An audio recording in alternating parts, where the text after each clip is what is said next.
Journeyman! How are we, guys? How are we? Journeyman, did you make it to the hotel? Yes, I did. How far was the drive? It's about 115, 20 miles maybe. From the apartments that I live at to the hotel that I'm staying at, right? How far is the hotel from the actual race? It's about 30 minutes because Anthem, Arizona, is apparently an affluent place and there's only one hotel in the entire area. What about the Airbnbs?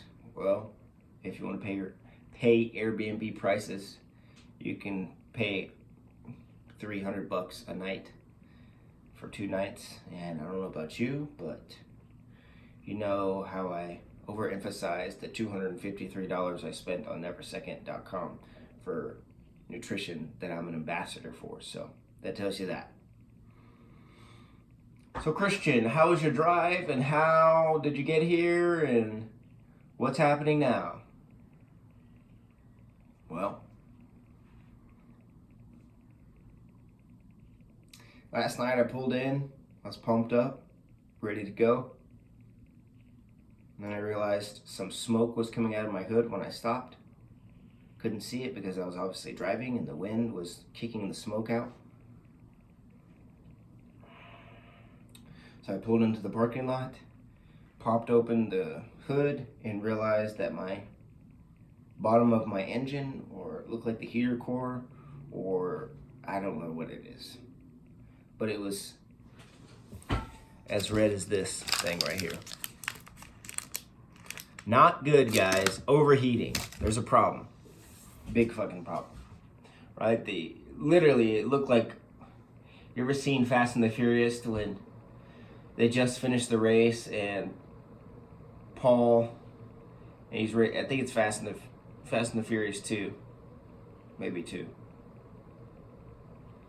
Yeah, it's Fast and the Furious 2. When he comes over the bridge and freaking Paul Walker wins or whatever in his little Skyline, and then the Puerto Rican guy is like coming in and he pops his trunk or something, and it's like overheating. That's how it was last night, basically. I opened the hood, and the fucking heat and the steam just was like, it was like a flock of doves just out. Problems. It's okay. We're okay with problems. We've been through this. We know what problems feel like. Okay. So, left the hood open for a minute, let the old girl cool down. Serenaded her with some sweet sound of me. Fuck! You know, that type of stuff. So we won't get into that. But left the hood open. I realized what was going on. I'm like, okay, well, let me just unpack anyways. We're already here. So I unpacked, came up to the room, which is on the second floor, which I reserved a room on the first floor because I have all this shit. That's okay. We'll work through it.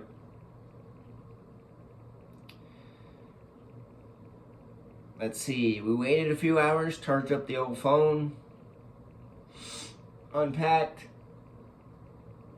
ordered a pizza, and then went to Walmart. I closed the hood and I'm like, fuck it, we're already here. I'm not turning back now. So I'm just gonna drive it as is right now because I need some food and I haven't eaten since this morning. This was yesterday morning, and I had 3 eggs, yogurt, plain yogurt, and two English muffins with butter. 3 of them had butter, 1 of them had jelly on it, grape. So I had that, and I'm like upset because I'm hungry and my truck sucks and I'm just trying to fucking kill this race, and that's all I want to do. All right, I don't want to do any of this other stuff. right? But you have to because you drive the Mazda B3000, right? And as Randy said, it's about a Mazda 2000 now because, you know, everything's kind of falling apart on you, boss. That was a good reference. It's accurate. So, went to Walmart, came back. Same scenario happened again. What are you going to do? I waited for it to cool down again. I ate a little bit of the pizza. My stomach was absurdly bloated because I don't eat pizza like that. I eat my homemade pizza. It's not fucking greasy and disgusting. And yeah, so note to self, bring your own homemade pizza stuff during a race or before, a few days before a race, because this shit ain't gonna cut. Papa John's ain't gonna cut it, bro. My pizza and their pizza are like 100% different on how the pizza comes to be. There's no grease in my pizza. There's no disgusting freaking make you want to throw up after you eat one slice. I don't know what I was thinking with that too. I was just really hungry and that was stupid. So, lesson learned. Let's see. So, as I was eating, I watched some TV for the first time in a while because I don't have TV in the apartment. So that was cool. That was good. Came back, and the worst case scenario, I think, in my mind, is happening to the radiator, which is, the radiator is new, the hoses are new, I know. And popped open the cap, of course, when it was cold. Popped it open, and it looked like baby throw up, like orange baby throw up, which is not good. It should be liquid. It should be of the coolant color that I originally put in there. And it's not. It's burnt. So there could be one of many things happening. There could be a water pump issue. There could be, it's leaking everywhere, guys. I don't know if the radiator's leaking, but the fucking coolant is leaking for sure, dude. It's coming, I think it's coming out of one of the hoses or something, but it doesn't make sense. But it makes sense if the bottom of the engine is hot and the tubes are close to it and maybe it's melted through and made a little gap in between one. I don't know. I'm not a mechanic. I have no idea what I'm saying. All I'm saying is I went under there and there's just baby throw up. Residual baby throw up. Just what it looks like everywhere on the bottom half of the engine. And I'm like, that's great. So I put my finger in there. You're not supposed to touch it with your skin, so don't, but I did. What are you gonna do? Just to check what it was. It was definitely coolant, like burnt coolant. So that's that. So today, let me get you guys caught back up with the real estate fiasco that's on my mind as well. The real estate fiasco went something like this. We found a house, perfect house, not in the sense of like, oh my God, it's the perfect house and I need it and I'm gonna overpay for it. The perfect house as in, oh my God, we found a house and we can make money on this house, like massive amount of money. Like the most money we've made on a house flip. That's why I want this house. So, originally, I already spoke about it a little bit, but apparently people's words don't hold any value anymore. When I grew up and someone gave you their word, they weren't gonna fuck you over. But they did. They did. And this is why the world is like this, because people say something and then they don't follow through and then they get fucked over. So what happened, Journeyman? Why are you feeling upset? Why are you not calm, cool, collective? I'm cool, dude. I'm cool. I'm just a man and I can't fucking cry like a female can and it be socially acceptable. So what do I have to do? I have to fucking take all this information in and jam it down, put it in the basement because there's a fucking race tomorrow and I'm trying to win, right? So I don't have the mental capacity right now. I've worked too hard in training to go just piss it all away from being stressed and upset about all these problems. But I'll summarize real quick. The guy gave us our word, or his word, that, yep, you're going under contract with us originally. I'm like, cool. Sign my piece of the paperwork.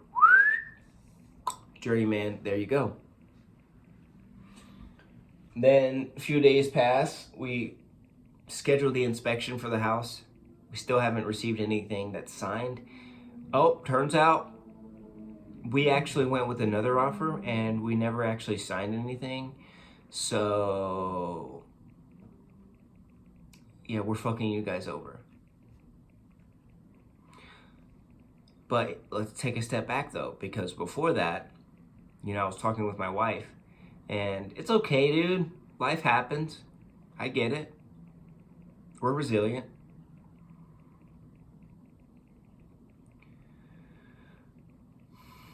And I canceled my flight to go see my wife, right?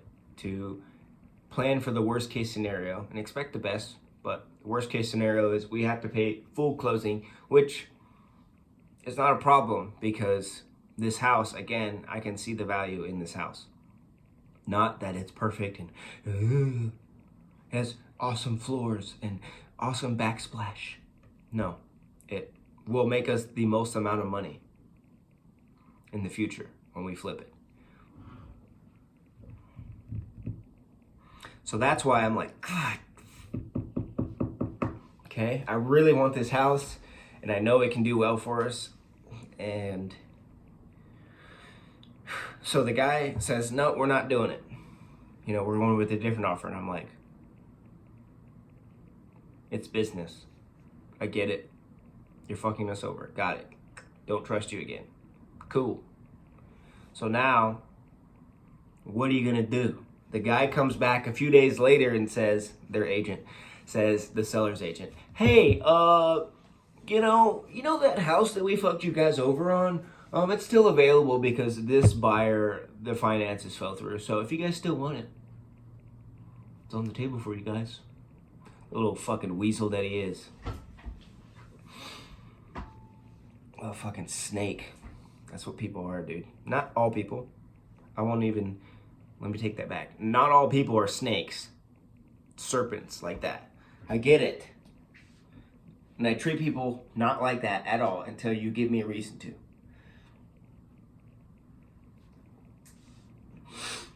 So, of course I want the house. But I'm not going to tell them I want the house. Right? I told them, hey, we already found it. We're already planning for something else. You guys wasted our time. But the house that we found isn't going to make us anywhere near the amount of profit that this one will make. So what are we going to do? Well, we decided to counter with, you guys are going to pay full closing. They said, no. And then I said, okay, what about a washer and dryer? Because the property didn't come with a washer and dryer. They said, no. And then they came back with, this is our final offer. Take it or leave it. Original offer, period. Which is half and half, closing and closing.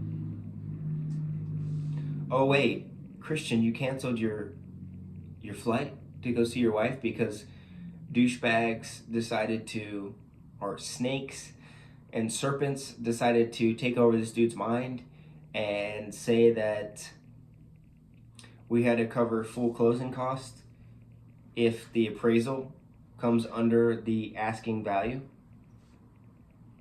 Yes, I did. So now we signed the paperwork again because we still want the house, and now we're emotionally I can feel myself emotionally engaged higher than normal, which is not good. But I know this house will pay off. And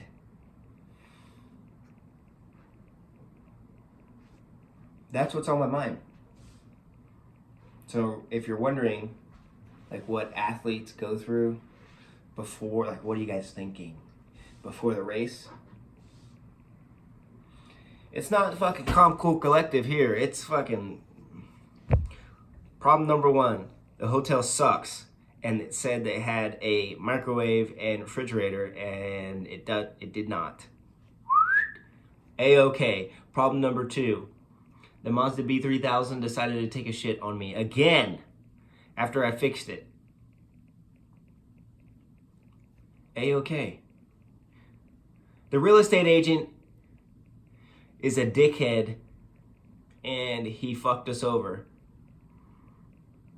And people's word no longer mean anything.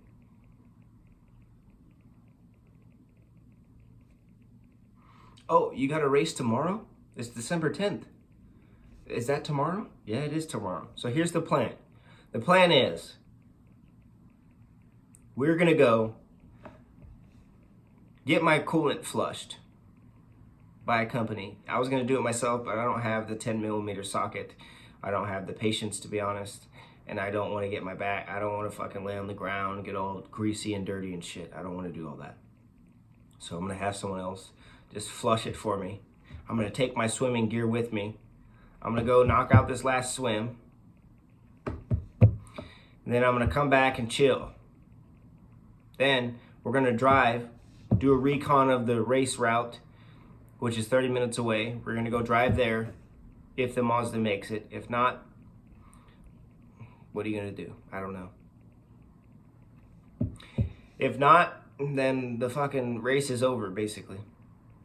Or I'm gonna, if I think it's not gonna make it, then I'm probably just gonna drive back here, take my shit, and drive to the parking lot of the race parking lot and let that shit break down right there, and then we'll figure it out after the race. That's the worst case scenario. The best case scenario is I go knock out this swim, I come back, I eat, I chill, put my feet up. I go knock out this 45-minute ride on the race course, which is 30 minutes away, 1 hour round trip. I come back. I prep all my gear for tomorrow, get all loaded back up, get some shut-eye, wake up, and go fucking absolutely dominate this race. That's the plan. And